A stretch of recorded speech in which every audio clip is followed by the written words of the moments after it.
Okay, we're in the M235i and I'm going to show you exactly how I make an extra 100 horsepower with this car with one click of a button. So what's going on, guys? Welcome back to the channel. We're here with the M235i today and I'm going to be showing you guys how I get upwards of 100 horsepower on this thing with one click of a button. I'm not going to bore you guys with a tuning video today. However, we are going to talk you through how you can make 100 horsepower with one click. And the one click results on the phone when you've bought all the licenses and you've bought the tuning software. You simply click map right. It will do its thing for about 30 seconds. And just like that, got an extra 100 horsepower. Now, the base model of the M235i comes with about 326 to 336 horsepower, depending on the variant. And don't get me wrong, that's a crazy amount of power from the factory, especially in the 2 Series chassis. However, I can tell you from personal experience that 432 is definitely a lot more fun. I had this car dynoed at 432 horsepower, all tuning done by myself, and I'm going to show you right now the one-click button. And it's really simple. It costs a bit of money, however, the simple remedy is this. If you own a BMW, this is going to be your best friend for getting horsepower, and it's so simple and so much fun. Now, if you don't know what this is the MHD adapter. Now, MHD is a tuning software that focuses primarily on BMWs. And in my case, I've done a load of mapping with this adapter and my mobile phone with the M235i. And it's so simple to use. All you have to do is just plug it into the OBD port. Now, if you were to tell people years ago that you could increase your car's horsepower upwards of 100 with just this thing that simply plugs in right down here, and that's it, simply plugged in just like that, nobody would believe you. They'd think you're crazy. And this is the best part about it. However, like most things in life, it's never really that simple. Now we've got to talk a little bit about the engine. Looks like a pretty standard N55, however, that is not the case. Now, yes, you can buy the license, and you can flash it with a Stage 2 tune off the factory on a pretty much stock engine. However, with the N55s, you want to keep them reliable.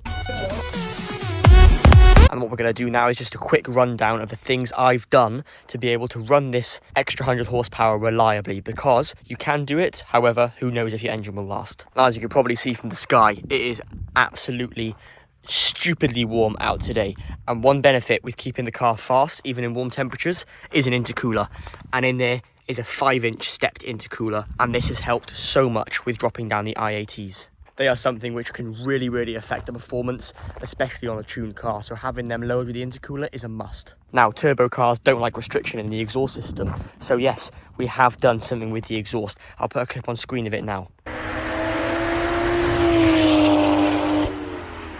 As you saw from that clip, it's pretty loud. And the last thing, if we're talking N55s, these are a common fault on the B58’s and N54 as well, but not so much as the N55.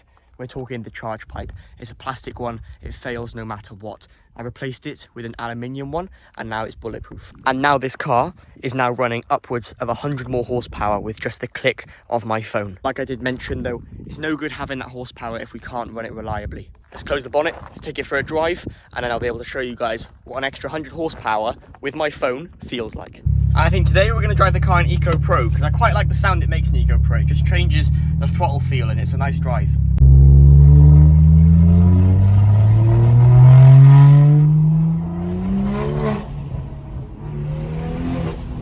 This car's fast.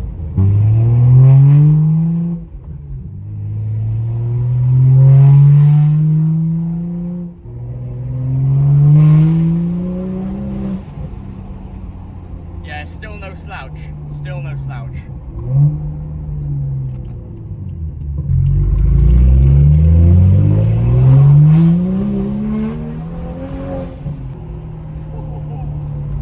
My days.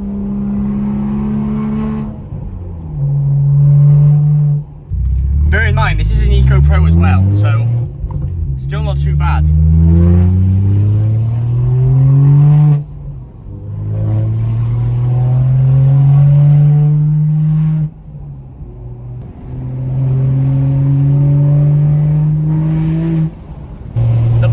On this thing is just so loud. It's honestly so addictive, and when you build enough boost, it actually does the turbo flutter, which just sounds unreal. Honestly unreal.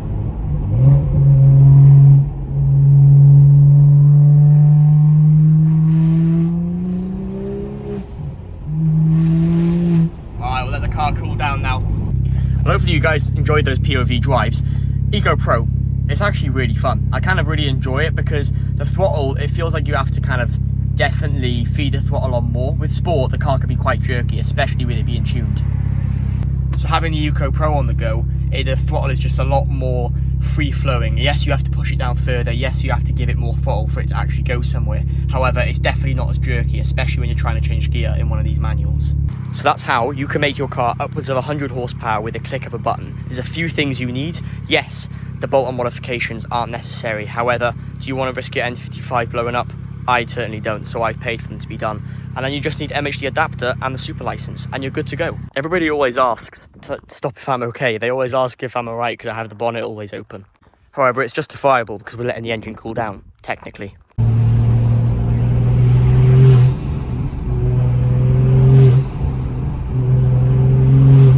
This car though, honestly, listen to the sound of it. Fastest 218i about. And I can't stress enough how easy it is to tune one of these with MHD. If you want to see videos, I've got loads on the channel. I don't know why I kept mentioning M235i to you guys, because we all know that this is a 218. The fastest 218 about, that is, and the best sounding one. There is something to mention as well. When you're tuning cars, and that can be any car, you've got to pay to play. And one thing I can't stress enough, do your bolt-on modifications, that's great. And I'd highly advise it, obviously. Don't just pay to have a tune done. And regarding B58's and stuff like that, here in the UK, I do see a lot of M140i's, 240s for example, with the craziest pop and bang map tunes on, tuned like my famous saying, like in McDonald's car park or something with a dodgy tune. That's all well and good. However, you've got to keep on top of your maintenance. And if you've got a tuned car, you really just got to stay on top of those oil changes. Because BMW, on this iDrive, advised that I have it done like every 15,000 miles, which is just insane. Like, for a high performance vehicle, that's just crazy. I wouldn't even do that on my work van, let alone this BMW. So I do my oil changes every 3,000 to 4,000 miles. Some people call me crazy for that. However, it's keeping the engine alive. And we all know the N55's oil filter is in a really easy place to change. And for the sake of the oil filter, which costs like $10 or something stupid like that, and the oil is literally like £50, $55 or euros, it's kind of all universal credit anyway, so it literally is so cheap, it's just a no-brainer. Like I like to say, if you look after the car, it will look after you. So definitely stay on top of maintenance. It will thank you for it. It won't hurt your bank, because I guarantee your bank will be a lot more hurt when you're having to do a full engine rebuild because it's been ran on some old and sludgy and dark and horrible oil. And if you were to say to me, oh, you've got to tune your car, but you've also got to do an oil change as well, I'd be like, okay, amazing. But some of my mates, I speak to them, I'm like, if you've done an oil change, you've done your maintenance, they're like, nope, don't need to. And I'm like, your engine is just asking for it to break. But by all means, if you've done 15,000 miles without an oil change on your N55, or your 218, sorry, then let me know. I'd love to know what the highest mileage N55 is that has done distance-wise without having an oil change. I think we should just take a moment to appreciate how this thing stands with this lighting today. It is absolutely gorgeous. Honestly, it looks so good. All I'm waiting for now is some bird to poo on it. Honestly though, this car is honestly so much fun. Really, really enjoying it. So I really hope you guys did enjoy today's video. If you did, you can give it a like. Any comments you have, please leave them down below. And of course, I'll answer them. Would really like to know what your thoughts are on this. I wonder if any point in the future we'll be able to click a button on the car and then instantly have like 400 more horsepower without any bolt-ons. Maybe the B58 Gen 3 or Gen 4 will be able to do that. Not this silly little 218i. And of course, Instagram and TikTok are linked in the video description. So if you want to see some of the gap cam footage, the link is down below. Apart from that, really appreciate you guys watching. Hit subscribe if you want to, and I'll catch you guys in the next video. Have a good one.